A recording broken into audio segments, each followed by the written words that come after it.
तो आज मैं कॉन्स्टिट्यूशन का फर्स्ट आर्टिकल एक्सप्लेन करूंगा।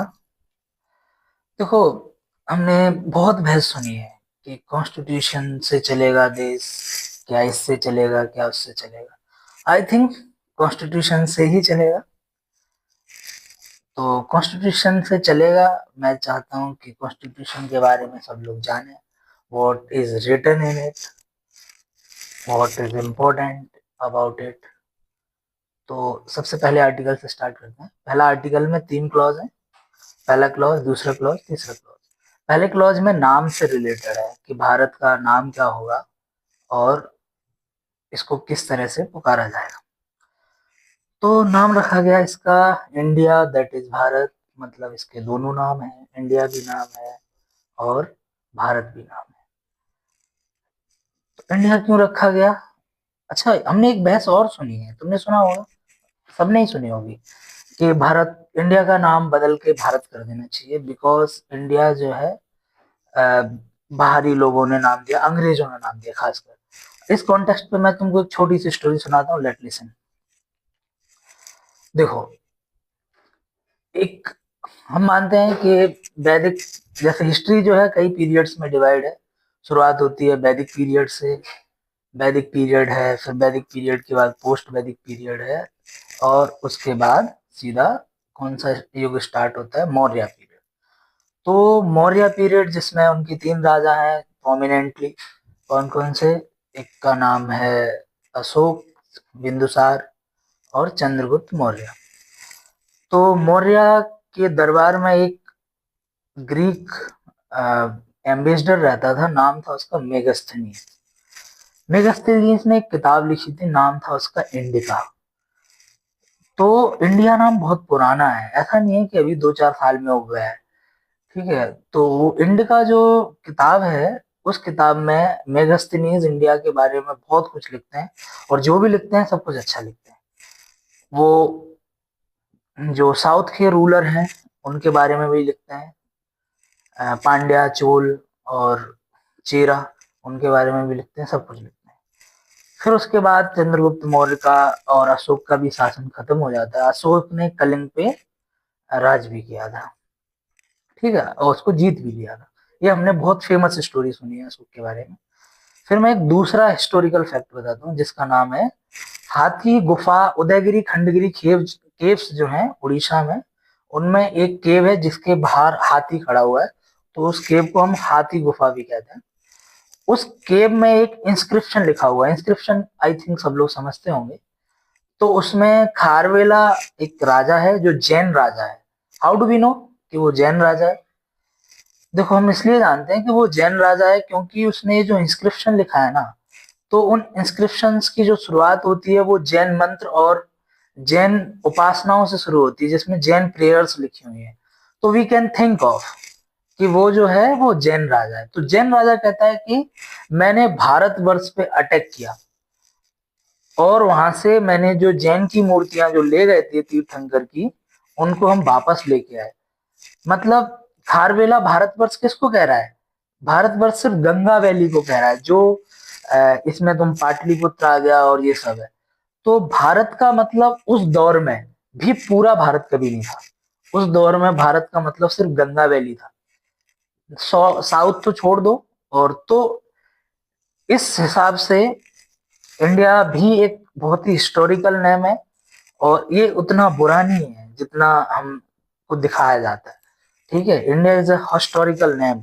और ये उस टाइम इंडिया का मतलब भी पूरा इंडियन सब कॉन्टिनेंट हुआ करता था, जब भारत का मतलब सिर्फ गंगा वैली था। ठीक है, चलो, तो ये एक छोटी स्टोरी थी, I want to share with you. उसके बाद उन्होंने ये भी कहा है कि इस पहले आर्टिकल के फर्स्ट क्लॉज में India, that is Bharat, will be union of the states. Union word बहुत ही स्पेसिफिक सेंस में यूज किया गया है। देखो, जब हम यूनियन बनाते हैं तो 2 तरह की यूनियन होती है। एक यूनियन होती है जिसमें स्टेट्स जो हैं वो कभी भी उस यूनियन से बाहर निकल सकते हैं, ठीक है। और एक यूनियन होती है जिसमें स्टेट कभी भी उससे बाहर नहीं निकल सकती। तो जिसमें बाहर नहीं निकल सकती उसको हम कहते हैं इंडिस्ट्रक्टिबल यूनियन। तो इसके पीछे एक बहुत ही छोटी सी स्टोरी है, मैं फिर से शेयर करता हूँ आपके साथ। देखो, हाँ, सबसे पहले जो स्टेट्स यूनियन ऑफ स्टेट बना है वो बना है United state of America, US जिसको हम कहते हैं आज। उसमें करीब करीब 50 स्टेट्स हैं।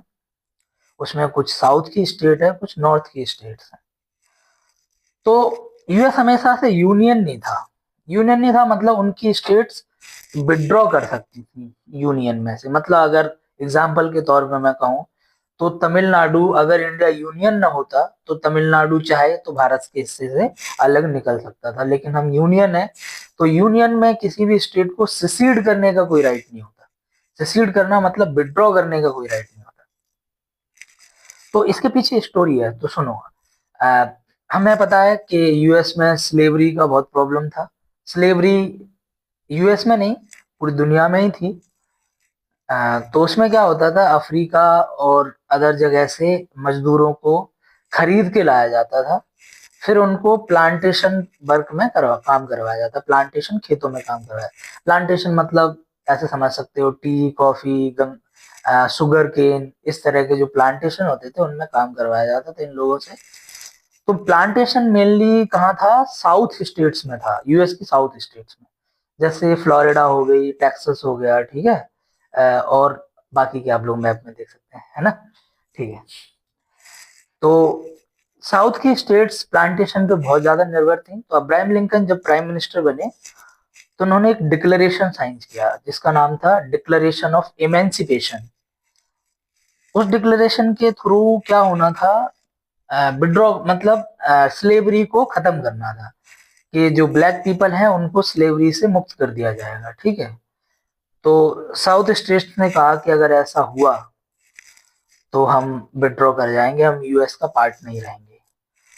तो इसको लेके एक सिविल वॉर चला, कई साल तक चला। उसमें करीब 3 से 4 साल लग गए।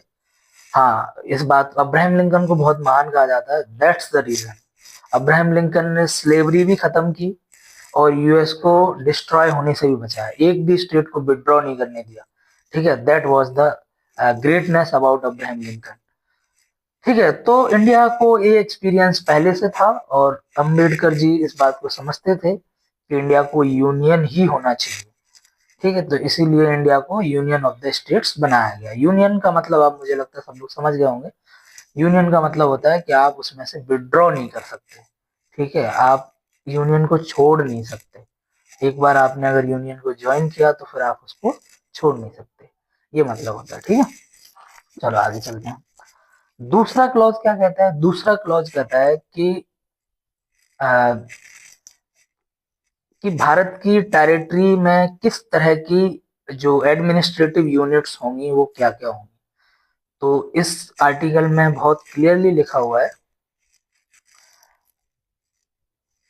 हाँ, आर्टिकल 3 में कि भारत में क्या क्या होगा। देखो, तो उन्होंने क्या लिखा है, भारत की यूनियन में या उसकी टेरिटरी में एक स्टेट्स होंगी और यूनियन टेरिटरी होंगी और एक्वायर्ड टेरिटरी होंगी। एक्वायर्ड टेरिटरी का मतलब है, मान लो भारत एक सोवरेन कंट्री है तो किसी से अपनी जमीन, किसी जमीन पे कब्जा कर भी सकती है, ये उसको राइट है, ठीक है। तो जो भी एक्वायर्ड टेरिटरी गवर्नमेंट लेके आएगी वो भी इसी का हिस्सा होगा।